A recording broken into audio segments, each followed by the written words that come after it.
S, ಇವತ್ತು ಏನಾಗಬಹುದು ಅನ್ನೋದು ಒಂದು ರೀತಿಯಲ್ಲಿ ಕುತೂಹಲಕ್ಕೆ ಕಾರಣ ಆಗಿದೆ. ಮತ್ತೊಂದು ಕಡೆ ಉತ್ತರದತ್ತ ದೇವೇಗೌಡರು ಚಿತ್ತವನ್ನ ಹರಿಸಿದ್ದಾರೆ. ಜೆಡಿಎಸ್ ಗೆಲುವಿಗೆ ರಣತಂತ್ರ ಹೂಡಿದ್ದು ದೇವೇಗೌಡರ ಮಾಸ್ಟರ್ ಪ್ಲಾನ್ ಏನು?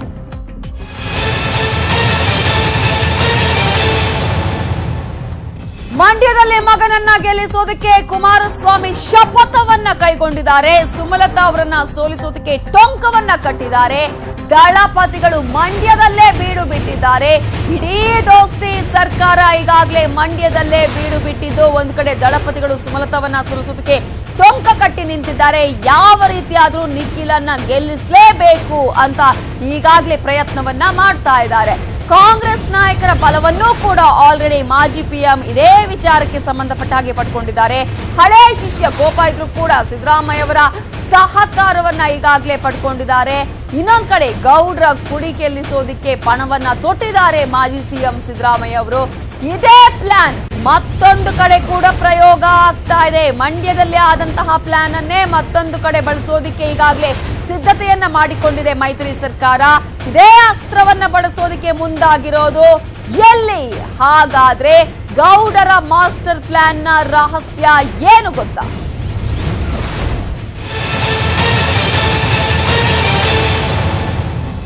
ಮಂಡ್ಯದ ರೀತಿಯಲ್ಲೇ ಹಾಗಾದ್ರೆ ಗೌಡರು ಮತ್ತೊಂದು ಮಾಸ್ಟರ್ ಪ್ಲಾನ್ ಅನ್ನ ಮಾಡ್ಕೊಂಡಿದ್ದಾರೆ. ಗೌಡರ ಮಾಸ್ಟರ್ ಪ್ಲಾನ್ ಭಾಗ 2 ಏನು? ಗೌಡರ ಆ ಮಾಸ್ಟರ್ ಪ್ಲಾನ್ ಕೈ ನಾಯಕರಿಗೆ ಗೊತ್ತಿಲ್ಲ. ಸೈಲೆಂಟ್ ಆಗಿ ರಣತಂತ್ರವನ್ನ ರೂಪಿಸಿದ್ದಾರೆ ಅಪ್ಪ ಮಗ. ಕೈ ನಾಯಕರನ್ನ ಬಳಸಿಕೊಂಡು ದಾಳವನ್ನ ಉರುಳಿಸುವಂತಹ ಪ್ಲಾನ್ ಈಗ ಗೌಡ್ರದ್ದು. ಒಂದ್ ಕಡೆ ದಕ್ಷಿಣದ ಜೊತೆಗೆ ಉತ್ತರದತ್ತ ಕೂಡ ದಳಪತಿಗಳು ತಮ್ಮ ಚಿತ್ತವನ್ನ ಹರಿಸಿದ್ದಾರೆ. ಏಪ್ರಿಲ್ 18ರಿಂದ ದಳಪತಿಗಳು ಎಲ್ಲಿರ್ತಾರೆ ಗೊತ್ತಾ? ವಿಜಯಪುರದ ಗೆಲುವಿಗೆ ನಡೆದಿದೆ ಸೂಪರ್ ಪ್ಲಾನ್. ವಿಜಯಪುರದಲ್ಲೂ ಮಂಡ್ಯದ ಸ್ಟೈಲ್ ಅಲ್ಲೇ ರಣತಂತ್ರವನ್ನ ಮಾಡಲಾಗಿದ್ದು ಸಿಎಂ, 3 ಸಚಿವರುಗಳು, ಮಾಜಿ ಪಿಎಂ, ಮಾಜಿ ಸಿಎಂ ಇವರ ನೇತೃತ್ವದಲ್ಲಿ ರಣತಂತ್ರವನ್ನ ಹೆಣೆಯಲಾಗಿದೆ. ಖುದ್ದು ದೇವೇಗೌಡ್ರ ಇಲ್ಲಿ ಮಾನಿಟರ್ ಅನ್ನ ಕೂಡ ಮಾಡ್ತಾರೆ.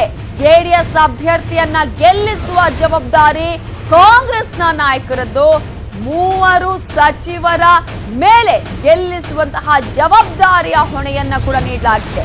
ಸಚಿವರನ್ನ ಗಮನಿಸೋದಾದ್ರೆ ಒಂದ್ ಕಡೆ ಎಂಬಿ ಪಾಟೀಲ್ ಹಾಗೇನೆ ಶಿವಾನಂದ ಪಾಟೀಲ್ ಅವರಿಗೂ ಕೂಡ ಇದೆ. ಜೆಡಿಎಸ್ ಸಚಿವರಾಗಿರುವಂತಹ ಮನಗೂಳಿಗೂ ಕೂಡ ಈ ಜವಾಬ್ದಾರಿಯನ್ನ ವಹಿಸಲಾಗಿದ್ದು, ಈ ಮೂಲಕ ಉತ್ತರದಲ್ಲಿ ನೆಲೆಯನ್ನ ಕಂಡುಕೊಳ್ಳೋದಿಕ್ಕೆ ಸರ್ಕಸ್ ಅನ್ನ ಮಾಡಲಾಗ್ತಾ ಇದೆ.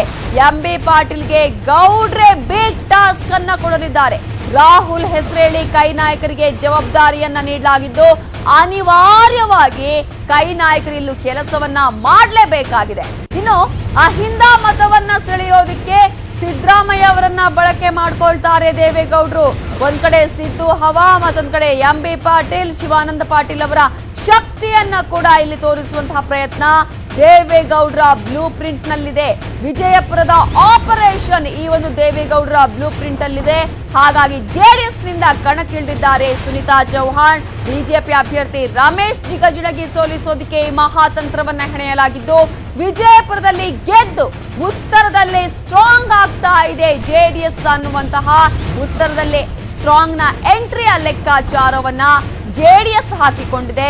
ಮಾಜಿ ಪ್ರಧಾನಿ ದೇವೇಗೌಡರು ಈ ಮೂಲಕ ಮಾಸ್ಟರ್ ಪ್ಲಾನ್ ಅನ್ನ ಕೂಡ ಮಾಡಿಕೊಂಡಿದ್ದು, ಯಾವ ರೀತಿಯಾಗಿ ಮಂಡ್ಯದಲ್ಲಿ ಇಡೀ ಸರ್ಕಾರವೇ ಬೀಡು ಬಿಟ್ಟು ಅಲ್ಲಿ ನಿಖಿಲನ್ನ ಗೆಲ್ಲಿಸೋದಕ್ಕೆ ಈಗ ಶತ ಪ್ರಯತ್ನವನ್ನ ಮಾಡ್ತಾ ಇದೆಯೋ, ಅದೇ ರೀತಿಯಲ್ಲಿ ವಿಜಯಪುರದಲ್ಲೂ ಕೂಡ ತಮ್ಮ ಅಭ್ಯರ್ಥಿಯ ಗೆಲುವಿಗಾಗಿ ಕಾಂಗ್ರೆಸ್ನ ನಾಯಕರುಗಳನ್ನ ಮುಂದಿಟ್ಟುಕೊಂಡು ದೇವೇಗೌಡರು ಮಾಸ್ಟರ್ ಪ್ಲಾನ್ ಅನ್ನ ಕೂಡ ಹೆಣೆದಿದ್ದಾರೆ.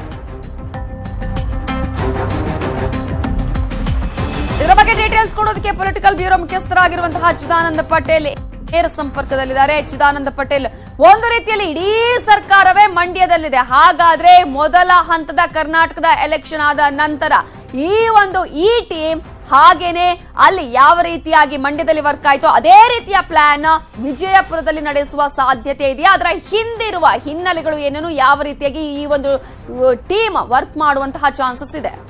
ನವಿತಾ ಜೈನ್ ಮಂಡ್ಯದಲ್ಲಿ ಪಕ್ಷೇತರ ಅಭ್ಯರ್ಥಿ ಸುಮಲತಾ ಸುನಾಮಿಗೆ ಕೆಂಗೆಟ್ಟಿರ್ತಕ್ಕಂಥ ಮುಖ್ಯಮಂತ್ರಿ ಎಚ್ ಡಿ ಕುಮಾರಸ್ವಾಮಿ ಇಡೀ ಒಂದು ಸರ್ಕಾರ, 3 ಸಚಿವರು, ಮಾಜಿ PM ಮತ್ತು ಮಾಜಿ CM ಈಗ ಬಲೆಯನ್ನು ಎಣೆದಿರುವಂತದ್ದು. ಇಡೀ ಸರ್ಕಾರದ ಸಚಿವರುಗಳು ಕೂಡ ಅಲ್ಲಿ ಬೀಡು ಬಿಟ್ಟಿದ್ದಾರೆ.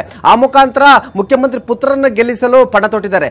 ಇದೇ ರೀತಿಯ ಒಂದು ಪ್ಲಾನ್ ಅನ್ನ ಏಪ್ರಿಲ್ 18ರ ನಂತರ ವಿಜಯಪುರದಲ್ಲೂ ಪ್ಲಾನ್ ಅನ್ನ ಮಾಡಿದ್ದಾರೆ. ಇದು ಮಾಜಿ ಪ್ರಧಾನಿ ಎಚ್ ಡಿ ದೇವೇಗೌಡರು ಮತ್ತು ಮುಖ್ಯಮಂತ್ರಿ ಎಚ್ ಡಿ ಕುಮಾರಸ್ವಾಮಿ ರಹಸ್ಯವಾಗಿ ಸಿದ್ಧಪಡಿಸಿರ್ತಕ್ಕಂಥ ಬ್ಲೂ ಪ್ರಿಂಟ್ ಅಂತ ಹೇಳಲಾಗ್ತದೆ. ಯಾಕಂತ ಹೇಳಿದ್ರೆ ವಿಜಯಪುರದಲ್ಲಿ ಬಹಳಷ್ಟು ಸ್ಟ್ರಾಂಗ್ ಇರ್ತಕ್ಕಂಥವರು ಸಚಿವ MB ಪಾಟೀಲ್ ಜೊತೆಗೆ ಶಿವಾನಂದ್ ಪಾಟೀಲ್ ಕೂಡ ಇದ್ದಾರೆ. ಇನ್ನು JDS ನ ಸಚಿವ MC ಮನಗೂಳಿ ಕೂಡ ಇದ್ದಾರೆ. ವಿಜಯಪುರದಲ್ಲಿ ಮಹಿಳೆ ಸುನೀತಾ ದೇವಾನಂದ್ ಚೌಹಾಣ್ರವರನ್ನ ಕಣಕ್ಕಿಳಿಸಿದ್ದಾರೆ. ಇನ್ನೊಂದು ಕಡೆ ಈಗಾಗಲೇ ಬಿಜೆಪಿ ಅಭ್ಯರ್ಥಿ ರಮೇಶ್ ಜಿಗಜಿಣಗಿ ವಿರುದ್ಧ ಆಡಳಿತ ಅಲೆ ವಿರೋಧಿ ಇರ್ತಕ್ಕಂಥದ್ದು ಮತ್ತು ಬಿಜೆಪಿಯ ಶಾಸಕ ಹಾಗೂ ಹಿರಿಯ ನಾಯಕ ಆಗಿರ್ತಕ್ಕಂಥ ಬಸವರಾಜ್ ಪಾಟೀಲ್ ಯತ್ನಾಳ್ ಕೂಡ ಜಿಗಜಿಣಗಿ ವಿರುದ್ಧ ಕೆಲಸ ಮಾಡ್ತಿರುವಂತದ್ದು.